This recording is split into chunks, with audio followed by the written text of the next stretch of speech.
Hi there, I'm Blythe. You may know me from my philosophy and religious studies raps, but today I'm doing something a little bit different.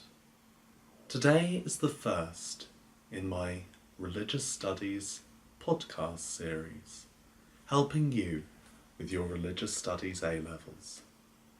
Today we're going to be discussing William Paley's design argument for the existence of God. Firstly, let's get some jargon out of the way. William Paley's argument is a posteriori. This means that it's based on observation in the real world. Secondly, Paley's argument is inductive. This is the opposite of deductive, and means that it cannot provide us with certain proof, only, at best, high probability. Paley draws from the complexity that can be visible in the natural world. From this complexity, he discerns that there must be a designer. This designer, he claims, is God. Paley gives the analogy of a watch. Say someone was strolling along a heath and they came across a watch on the ground. The watch is so complex that it cannot have come about by chance, and so must have had a designer. Likewise, the universe is complex, and so that must have a designer.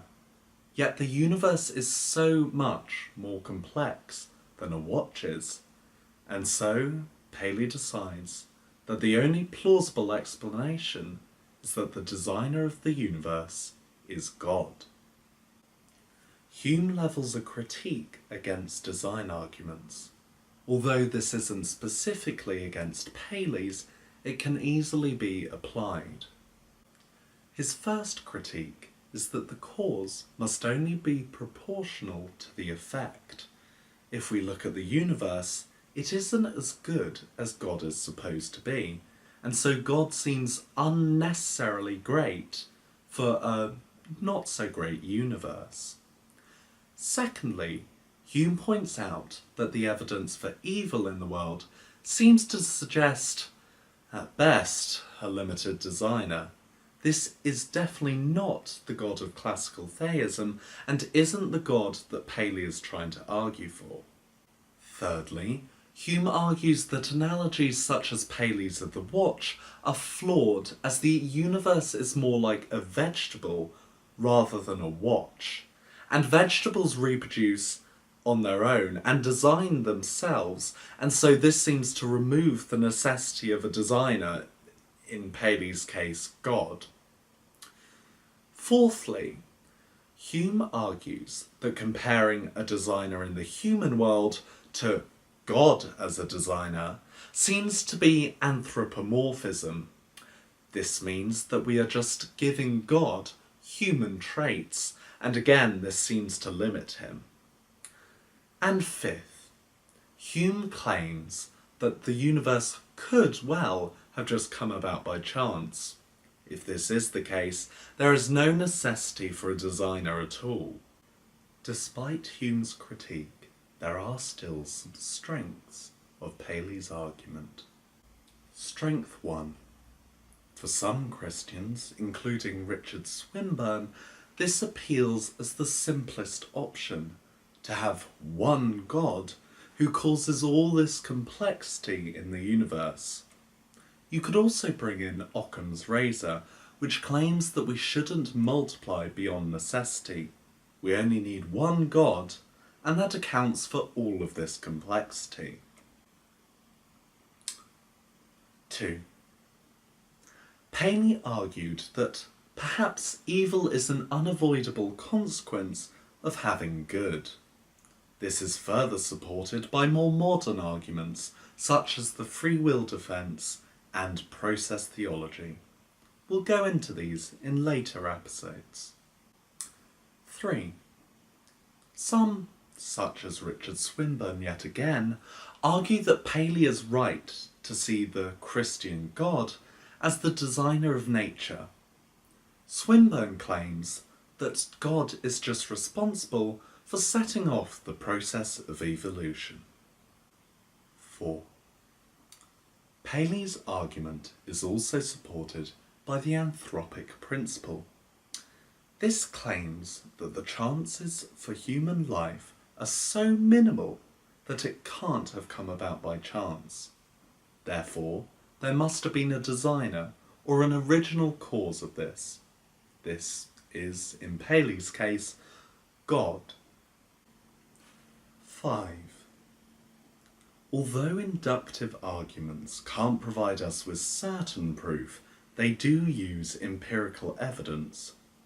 Paley's argument looks in the world for evidence of design, and it is hard to dispute that there seems to be evidence of design in the universe. Some decide to use the lack of empirical evidence for God's existence as proof that he doesn't exist.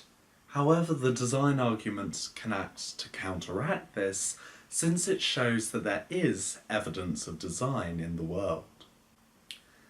In order to make it clearer what belief is, H. Price distinguishes between belief in and belief that, whilst belief that merely is the acceptance that there is a God, belief in is something much more and is either interested or disinterested, as the case may be.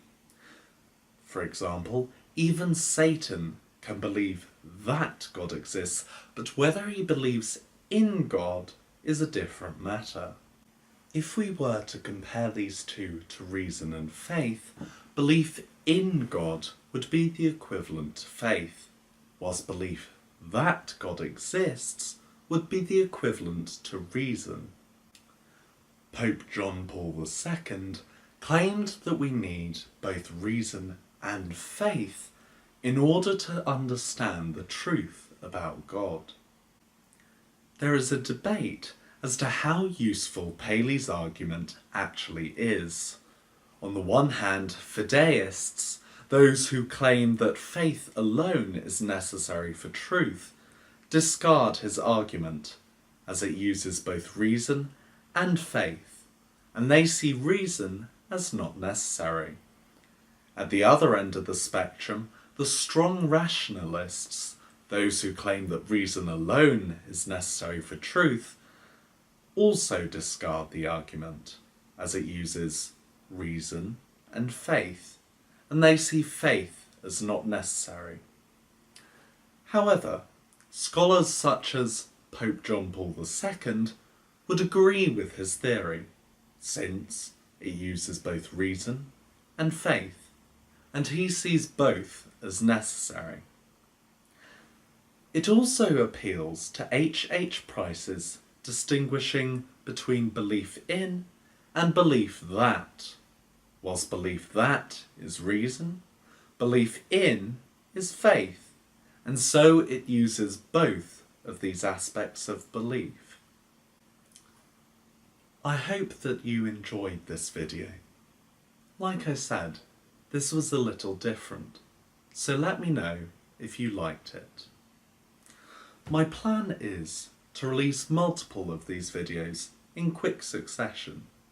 Then, once all of the videos in a topic have been filmed, I'll upload them also as a mega video, in which you can watch all of the arguments for the existence of God.